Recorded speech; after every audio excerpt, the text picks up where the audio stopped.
नमस्कार। देवरिया की आवाज रेडियो केसरी से प्रस्तुत है स्थानीय हालचाल। पहले मुख्य हालचाल।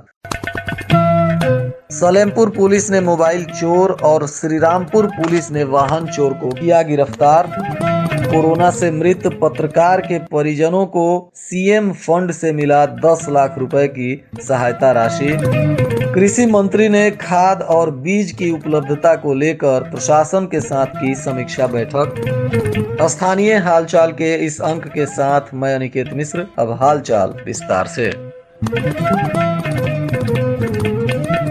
सलेमपुर पुलिस ने गुप्त सूचना के आधार पर मोबाइल चोर के एक सरगना आदित्य यादव को गिरफ्तार कर लिया। बताया जा रहा है कि पुलिस ने गुप्त सूचना के आधार पर सलेमपुर रेलवे स्टेशन परिसर से इस आरोपी को गिरफ्तार किया। इस आरोपी के पास से चोरी की एक मोबाइल भी पुलिस ने बरामद की है। गिरफ्तार आरोपी आदित्य यादव छठू चौधरी का पुत्र है और यह मिसरौली का रहने वाला है। यह बिहार के गोपालगंज जिले के भोरे थाना क्षेत्र में आता है। गिरफ्तार आरोपी पर मामला दर्ज करते हुए पूछताछ के बाद पुलिस ने इसे न्यायिक हिरासत में जेल भेज दिया और जो चोरी की मोबाइल पुलिस ने बरामद की है उसके मालिक को भी पुलिस ने पहचान कर लिया है और जल्द ही यह मोबाइल उसके मालिक को सुपुर्द कर दिया जाएगा।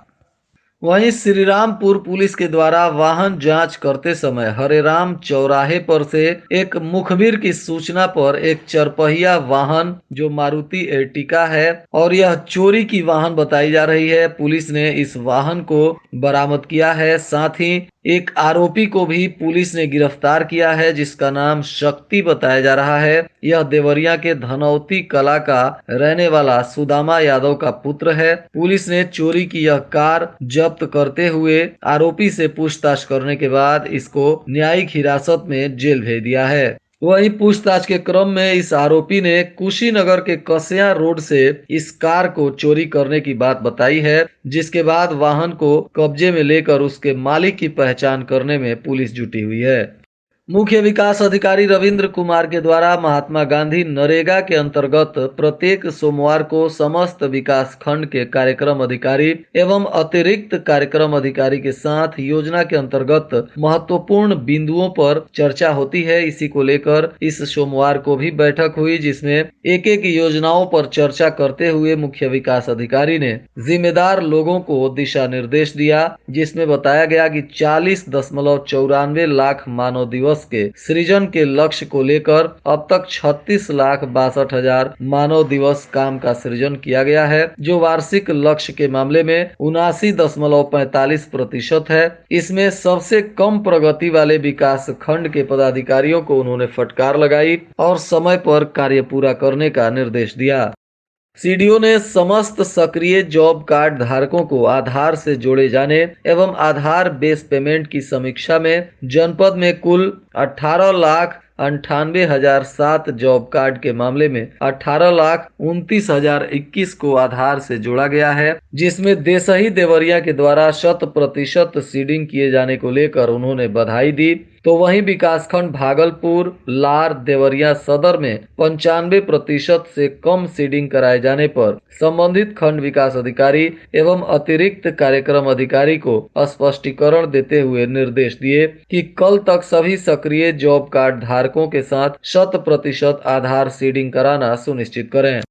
जिला दिव्यांगजन सशक्तिकरण अधिकारी कृष्ण कांत राय ने दिव्यांगजन सशक्तिकरण विभाग उत्तर प्रदेश के द्वारा दिव्यांग जनों को लेकर राज्य विधिक मद से वित्तीय सहायता प्रदान किए जाने के संबंध में जानकारी दी है। उन्होंने बताया कि दिव्यांगजन के द्वारा बनाए गए चित्रों, हस्तकला आदि सहित उत्पादों को प्रदर्शित करने के लिए प्रदर्शनी एवं कार्यशाला को लेकर धन राशि सहायता के रूप में उपलब्ध कराना है। उत्तर प्रदेश के दिव्यांगजन जिनका खेल, ललित कला, संगीत, नृत्य, फिल्म, थिएटर, साहित्य जैसे क्षेत्रों में उत्कृष्ट प्रदर्शन हो, उन्हें राष्ट्रीय एवं अंतर्राष्ट्रीय आयोजनों में प्रतिभाग किए जाने एवं खेल आयोजन हेतु वित्तीय सहायता उपलब्ध कराने को लेकर निर्देश दिया गया है। दिव्यांगजनों के दैनिक जीवन के गतिविधियों को बेहतर बनाने के लिए बैच मार्क दिव्यांगता के व्यक्तियों को उच्च सहायता वाले उपकरण भी उपलब्ध कराने को लेकर निर्देश दिया गया है। इस दौरान बताया गया कि जिन दिव्यांगजनों को गंभीर बीमारियां जैसे कैंसर, थैलीसीमिया, प्लास्टिक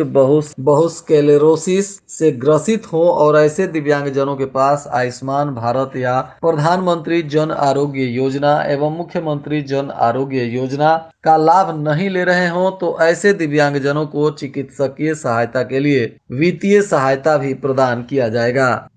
मुख्यमंत्री योगी आदित्यनाथ ने कोरोना महामारी में कोरोना से दिवंगत हुए 53 पत्रकारों के परिजनों को 10-10 लाख रुपए की आर्थिक सहायता दी है। सीएम योगी ने अपने सरकारी आवास पर इन पत्रकारों के आश्रितों को चेक बांटा है। कोरोना काल में दिवंगत हुए जनपद देवरिया के मान्यता प्राप्त पत्रकार सुधाकर पांडे की पत्नी सरोज पांडे को भी 10 लाख का चेक मुख्यमंत्री के द्वारा प्रदान किया गया। इस अवसर पर जनपद देवरिया से सरोज पांडे के साथ चंद्रचूर्ण मणि त्रिपाठी और वर्तिका मणि त्रिपाठी भी मौजूद रहीं।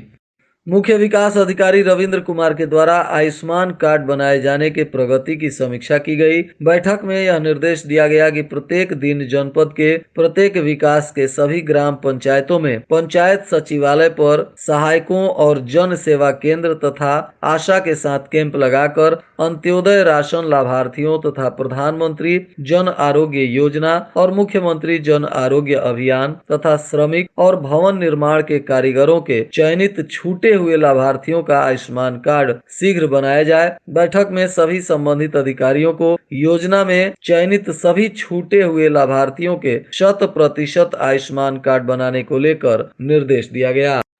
कृषि मंत्री सूर्य प्रताप शाही ने देवरिया के विकास भवन गांधी सभागार में धान खरीद एवं उर्वरक तथा बीज की मौजूदा स्थिति की गहन समीक्षा की। उन्होंने शासन के मंशा अनुरूप योजनाओं को प्रभावी रूप से क्रियान्वित करने को लेकर आवश्यक दिशा निर्देश देते हुए कहा कि किसानों को किसी भी प्रकार की असुविधा नहीं होनी चाहिए। कृषि मंत्री ने धान खरीद की गति तेज करने का भी निर्देश दिया। उन्होंने पहाड़पुर, सेखौना, गौरा तथा बागापार में नए धान केंद्र स्थापित करने के संबंध में आवश्यक कार्रवाई करने का निर्देश दिया।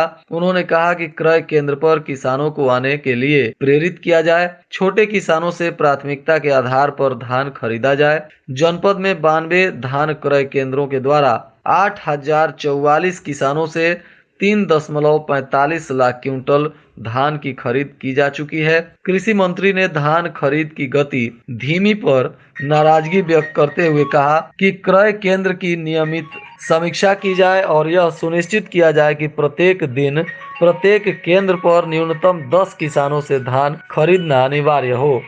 और आज के मौसम का तापमान देवरिया में न्यूनतम 12 डिग्री सेल्सियस और अधिकतम 26 डिग्री सेल्सियस रहने की संभावना है।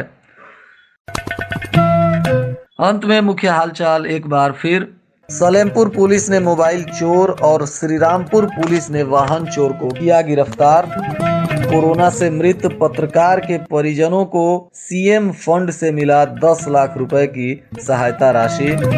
कृषि मंत्री ने खाद और बीज की उपलब्धता को लेकर प्रशासन के साथ की समीक्षा बैठक। इसके साथ ही रेडियो केसरी से प्रसारित स्थानीय हालचाल का यह अंक समाप्त हुआ। नमस्कार।